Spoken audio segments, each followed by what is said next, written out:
All right, and we get to continue. And as you have seen, you know, from the songs that have been playing, if you're really conversant to the Kenyan music scene, you definitely know that we've been listening to Kaka Empire artists back to back, from Akina Femi One, King Kaka, there's Akina Jadi, and so on. And Kaka Empire has gotten to give us some of the best music from the 254, from music that is a club bangers to music that we can say is timeless music. They have done all of that, and they keep doing that. And right about now, allow me to introduce one of the co-founders of Kaka Empire and the managing director, that is the one and only Dennis Njenga.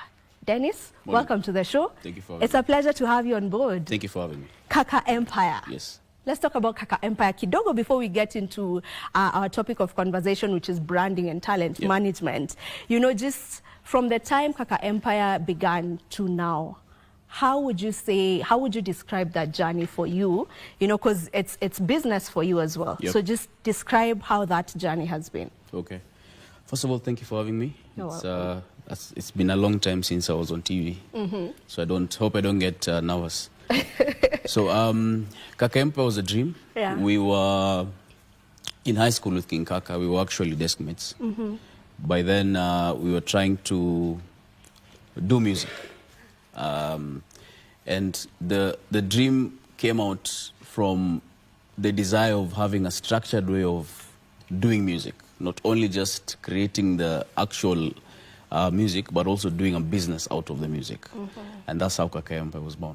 So it was born about 16 years ago. 16 years ago. That's a long time ago, you know, and being constant in the music scene to date. And now I'm seeing you guys diversifying. You're not just doing music, you've gotten into the film industry as well. It's a good thing. You're doing a good thing for the industry. I would love for you to weigh in a bit on the conversation I was having before you came on board with the artist Lucky Mzalendo, who was talking about Kenyans not supporting their own. He feels like we just go with the trend, and whichever artist is at the top at that moment, that's the artist we push, and we don't really care for our music. Would you say that's the case? Shout out to Lucky, but Lucky is a good friend of mine. We've come from far. I think he has a point. But what I can say also, just to contribute to what he's mentioned, is I think as Kenyans, you're spoiled for choice. So we don't really choose what we want to hear.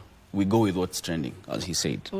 If you look at the number of international artists who come to perform here compared to the number of Kenyan artists to perform outside, you can't even compare the numbers. You know, it's very few. I'll give an example of our neighboring country, Tanzania. A lot of the artists come to Kenya to perform, but very few of our artists go there. So we are very exposed, and we are spoiled for choice, and that's why people tend to just move with what is trending at the moment.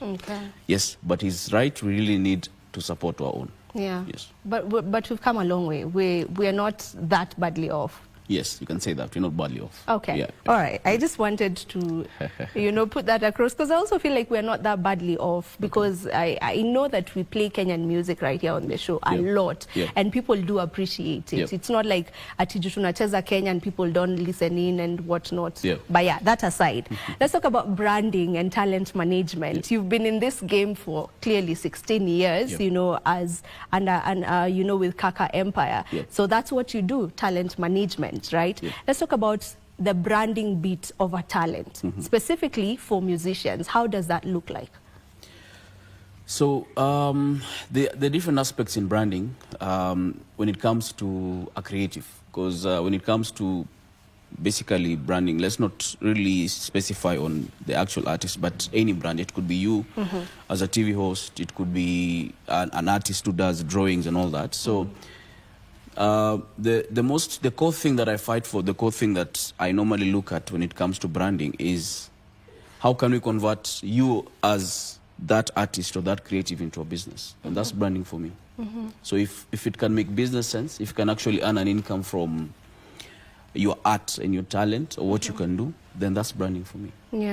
But how exactly can one, you know, get to become a brand? I think that that's the most important question that most people, you know, ask. You know, yes, I know I need to become a brand for me to sell out there or to make business sense, as you're saying. Yep. But how exactly, what questions should I ask myself? How should I appear as me in order for me to, you know, stand tall as a brand? She's a brand. Okay.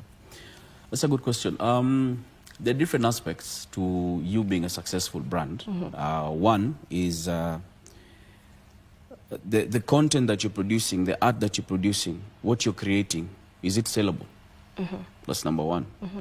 Do you have the right discipline? Actually, when we sign artists at Kaka Empire, or rather from my experience over the years, I don't look at talent as the first thing.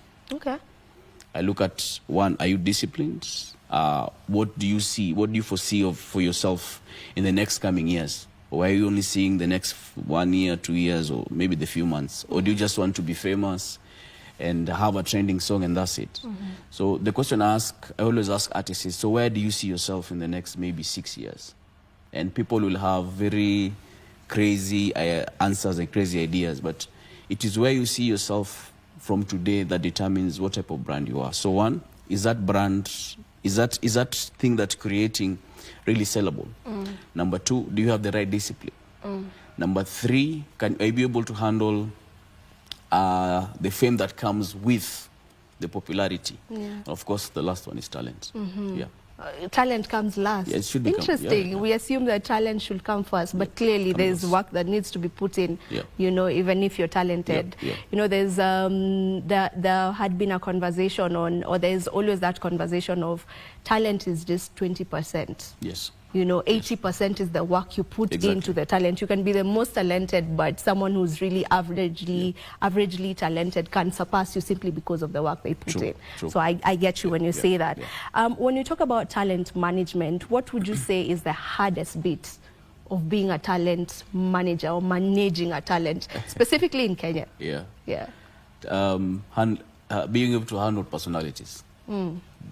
People have different personalities, like management and leadership. So you tend to, you know, the way you look at things and the way you face challenges is different from how I do them. So that's the one constant challenge that is there in leadership and talent management. Number two, if you don't have structure. So the whole idea of why we created Kaka Empire and what we are doing different from everyone else over these years is we were able to create structure in the way we manage our talent. So from the beginning to end, when an artist comes through our pipeline, how do they start and how do they exit? So the structure is, how do we look at you? How do you present yourself to the public? Are you financially literate? Are you able to plan your financials very well? Are you able to converse? Are you able to talk about what you actually do and what you create? Are you a disciplined individual in terms of how you do your own personal thing? So there's the artist, but then there's the real person at the other side. So who are you on the other side? Then of course now the business. So there's a structure. For example, we have a whole team that does what we do at Kaka Empire. So we have someone who does PR and communication.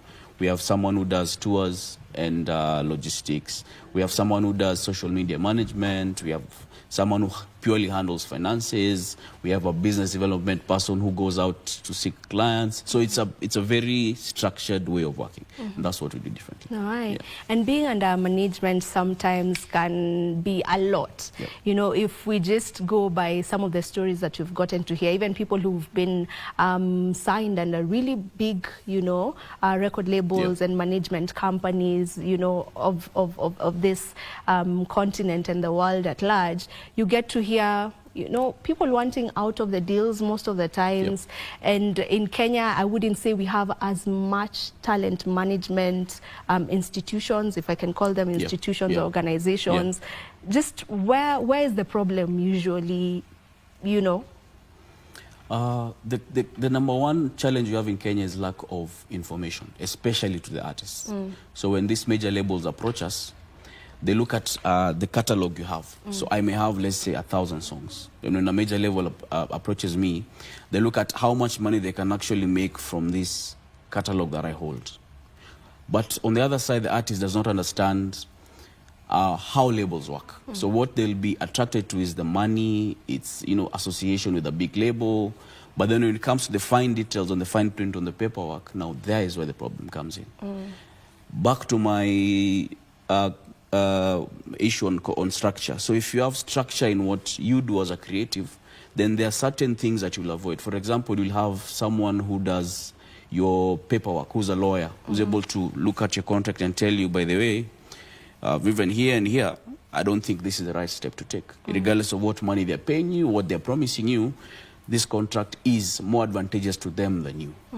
So one, and the major issue we have with creatives right now, and that's why you see people going in and out of labels, is education. They don't have information compared to the markets maybe in Nigeria. I can say Nigeria and South Africa is the most advanced in terms of label artist collaborations. But Tanzania, Kenya, Uganda, we don't have that because we lack that communication. And then thing I've seen also right now is there's a huge demand for catalog from Kenya. Okay. A lot of labels are trying to, get their hands into our catalog because they've seen there's potential in what we do. And what they tell you is Kenya is the next big thing. It is. Yeah, it is. Yeah. So for artists, I think you need to get informed.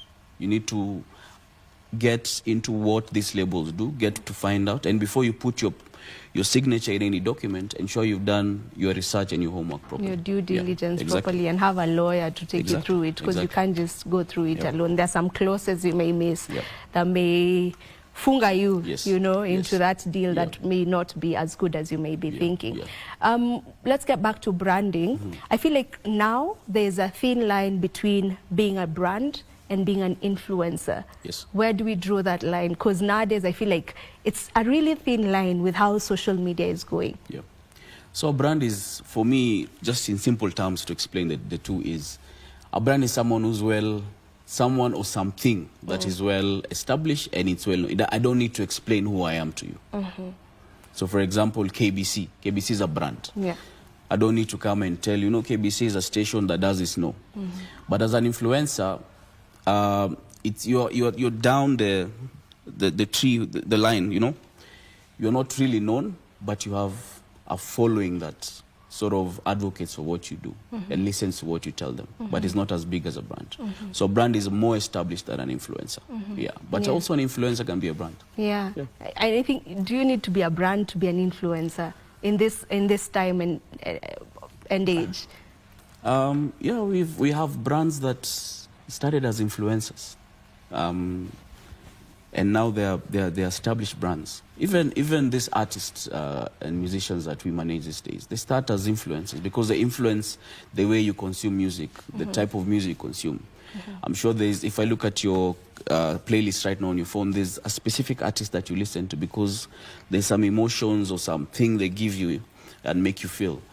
And they started as an influencer, so they've influenced you, but now they are a brand, they're established, they're well known. They don't need, if they're walking into this place, people know who they are, so that's the difference. I get you on that. Now, as you started by saying Kenya has a lot of options, and we were musically speaking, Kenya has a lot of options. I feel like right now we have a lot of options even in brands. There's options left, right, center. Do you feel like it's harder now to become a brand, or is it easier to become a brand? Both ways. One, what social media and this digital wave has created with the audience right now, it's advantageous to one end and also disadvantage to the other, because if you look at how people consume even content, even music as it is, when we started a few years back with Kaka and the other artists, we used to release maybe a song every 2 months or once a month. But now you release a song every week because the consumption level is so high. If you don't release a song within 7 to 14 days, people sort of forget who you are, or rather forget the last time you released a song. And that's why you see there's a lot of trending songs and trending genres. We had gengeton, now we have, is it abaton? So this, because of the consumption. So in both ways, it's good and it's also bad. It's bad because you tend not to actually appreciate what these people create to the maximum. But it's good because it's also opened up the gates and the doors to people who really didn't have the time or don't have the time to create good, not really good, but long-lasting content like the rest. Yes. Yeah. Now that you've been in the scene for a really long time, and as Kaka Empire, you have really strong brands. You know, someone like King Kaka is a brand, a really strong and valued brand. Femi One is also a brand. You know, so these are people that started with you. I remember Femi One got into Kaka Empire when she was straight out of high school. 19. You know, straight out of high school at only 19 years. So how do you make sure that they remain consistent? You know, aside from what you've talked about, the fact that you ensure that you're always checking out music. What else do you do with these brands for them to be such brands, you know, that are valued, brands that people believe in, and, you know, brands that are just, we would say, really strong brands? I think for me, what I'll say is it comes from experience. I was privileged enough to work in the corporate side. So part of my years back, I used to be a banker. Then I went into insurance, and all these stints I was doing, this other side was into in leadership and management. So I learned a lot on how to manage people and handle brands. How we do it on our end is it's just more than you as an artist. So we get to know who you are as a person. Actually, our mantra, the label is, we are more than just a label, we are family. So we get involved in what you do outside what you're doing or your creative side. So I think that has really helped us in building foundations with this brand to make sure that the sustainability of what they create lasts longer, you know. And also what I can say is we've built a very good team around the artists. So in case of anything, we always know that there's always a team that backs up these people, all in all. With the people we worked with them for this 10, 12 years. So you can imagine, we are actually family. That's actually what has worked for us. All right, as we finish, maybe a young or an artist who's still establishing themselves, maybe watching right now, and they would love to know from your thoughts or from your point of view, what makes a good song? I don't know, what's your definition of a good song? Tell us. A good song is a song that really is able to capture anyone and everyone. It's a song that I can listen to, and it's a song that my 3-year-old nephew can also get to, you know, feel it as well. And I'd say a good song is also a song that is just timeless. It lives on and on and on. So you're right. But what I feel is any song is a good song. It's just, it is who is consuming it. If you look at what the Gen Zs are consuming these days compared to what we as millennials are consuming, it's very different. So for the artists out there who are creating good songs, don't limit your creativity. Be authentic, be unique, be yourself. You have your audience. So just be yourself. Be yourself. All right. Thank you so very much, Dennis, for joining us on this conversation. It was quite insightful, and maybe there's someone who would love to reach out to Kaka Empire. Do you allow people to reach out to you, or you're the ones who reach out to someone you feel is potential? We look for you. Well, so you don't want to be looked for? We look for you. Msiwatafute, tutakupigia. All right, thank you so very much, Dennis, and thank you for the good job that you've been doing for the industry as Kaka Empire in general for the years that you've been here. You really need to be given your flowers, so I'm giving them to you. So receive your flowers as Kaka Empire. Thank you so much. All right. Thank you so much, and for staying with us. Remember, this is not the end of the show. In a bit, we'll be back to talk about the film industry, and specifically